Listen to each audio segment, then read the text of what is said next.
Okay, magandang umaga po. Ngayon po ay nagluluto ako ng Bicol Express. Ang sangkap po nito ay ginisa ko na siya sa sibuyas, bawang, at nilagyan ko siya ng konting asin. Yan, nakita niyo naman yung belly, ang ganda. Hayaan natin muna siyang kumulo at lumasa yung asin, paminta, no? Ang aking ginamit ay McCormick. Bakit naman?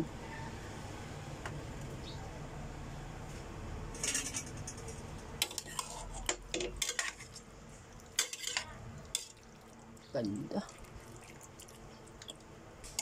Ang ganda ng pagkaluto ng lechon belly, oh.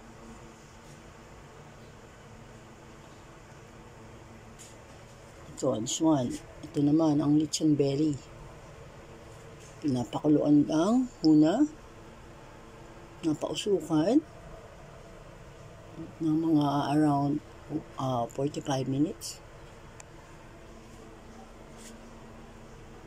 Tapos ito, at the same time, naghihintay na lumambot. Tatakpan muna natin ito. Ayan, dinagdagan ko ng tubig para kumulo at maging malambot. Takpan na muna natin.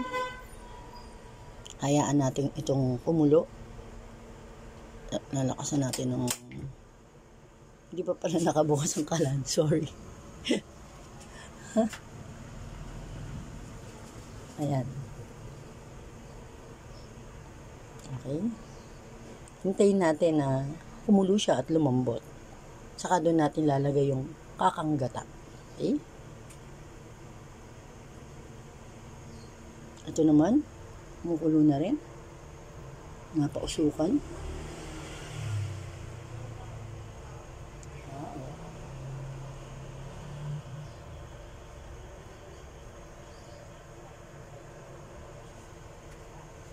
Ayan, kumukulo-kulo na.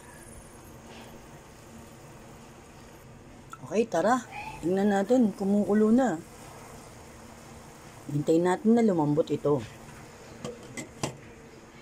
Kumukulo na.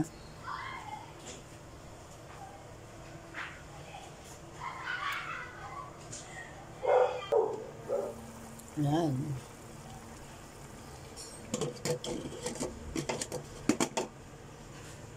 Bayaan natin kumulo ng kumulo hanggang sa lumambot. Lagyan natin ng ng bonus coconut milk. Bakit naman, SM. Okay, hayaan natin kumulo hanggang lumambot ang ating Bicol Express. Ito naman, hayaan natin na mausukan siya hanggang sa lumambot.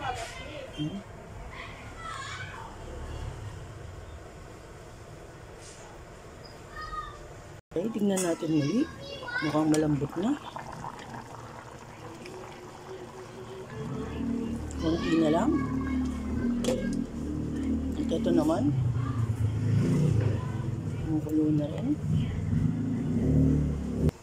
Okay, malapit nang maluto ang aming Bicol Express pambahay.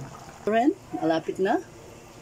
Malapit na siyang lumambot sa pamamagitan lang ng pagpapauso.